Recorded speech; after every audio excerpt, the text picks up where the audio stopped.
एक गांव में मनोहर नाम का एक किसान रहता था। खेती करके वह अपना जीवन यापन करता। मनोहर का बेटा राहुल स्कूल पढ़ने जाता था। मनोहर जब भी कोई काम करता, उसका बेटा राहुल उससे ढेरों सवाल पूछता। रविवार को स्कूल की छुट्टी का दिन था। मनोहर अपने बेटे राहुल को अपने साथ खेत लेकर जाता है। पापा, हम कहाँ जा रहे हैं? बेटा, हम अपने खेतों पर जा रहे हैं। पापा, खेतों में क्या होता है? बेटा, खेत में फसल होती है। हम खेतों में अनाज उगाते हैं और जब ढेर सारा अनाज उग जाता है तो हम कुछ अनाज अपने खाने के लिए रख लेते हैं और बाकी बाजार में बेच देते हैं, जिससे हमारी आमदनी होती है। तभी मनोहर देखता है गांव का ही एक बूढ़ा व्यक्ति अपने खेत के पास उदास बैठा है। अरे चाचा, क्या बात है? आज आप अपने खेतों में काम नहीं कर रहे? क्या बताऊं बेटा, मैं बहुत परेशान हूँ। अगले महीने मेरे घर पे बेटी की शादी है और पैसों का कोई बंदोबस्त नहीं हो पा रहा है। बेटा, मुझे डर है कहीं मेरी बेटी की शादी ना रुक जाए। मैं क्या करूं, कुछ समझ नहीं आ रहा। चाचा, आप बिल्कुल परेशान ना हों। आपकी बेटी की शादी होगी, ये मेरा वादा है।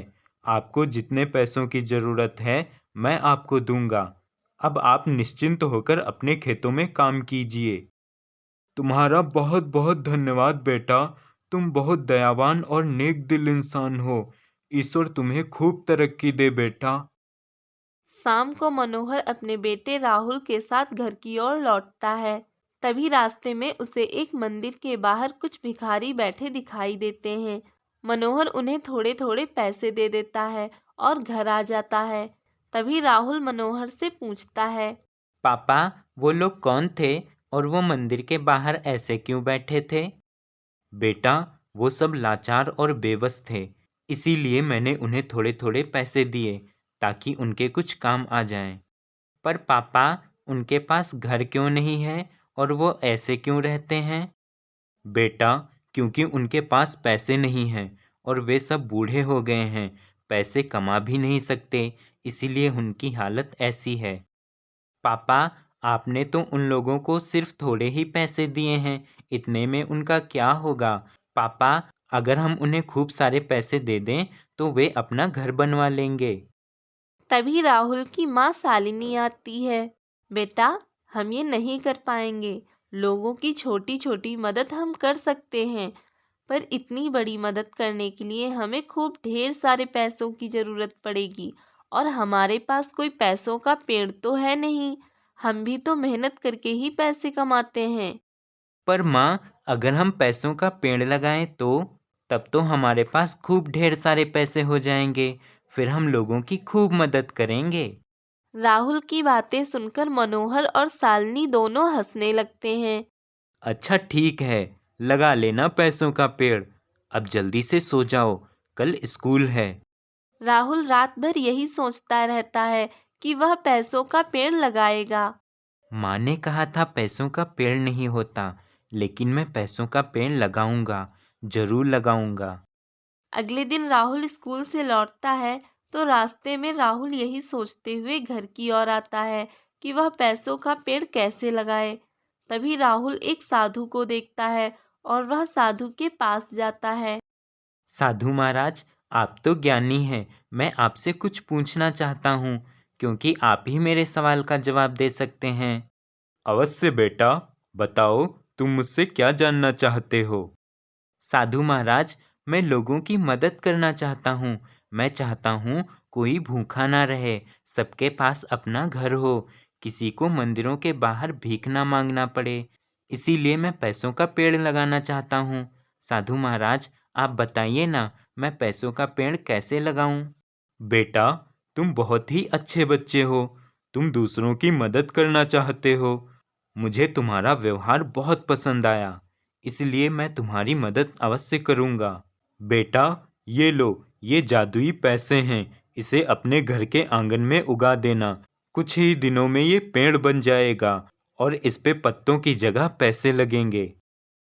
राहुल जादुई पैसे पाकर बहुत खुश होता है और घर आ जाता है। राहुल जादुई पैसों को घर के आंगन में उगा देता है। कुछ ही दिनों में वह एक जादुई पैसों का पेड़ बन जाता है जिसपे खूब सारे पैसे लगे होते हैं। राहुल अपने माता पिता को वह पेड़ दिखाता है। मम्मी, पापा, देखो ना, मैंने पैसों का पेड़ उगा दिया। देखो, इस पे कितने सारे पैसे लगे हैं। अरे हाँ, ये तो सच में पैसों का पेड़ है। कितने सारे पैसे लगे हैं इस पे, मुझे तो विश्वास ही नहीं हो रहा। शालिनी, विश्वास तो मुझे भी नहीं हो रहा। बेटा राहुल, ये कैसे किया तुमने? तभी राहुल उन्हें साधु के बारे में सब कुछ बताता है। पापा, अब तो हम लोगों के लिए घर बनवा सकते हैं ना, और हम लोगों की खूब मदद करेंगे। हाँ बेटा, सही कहा तुमने।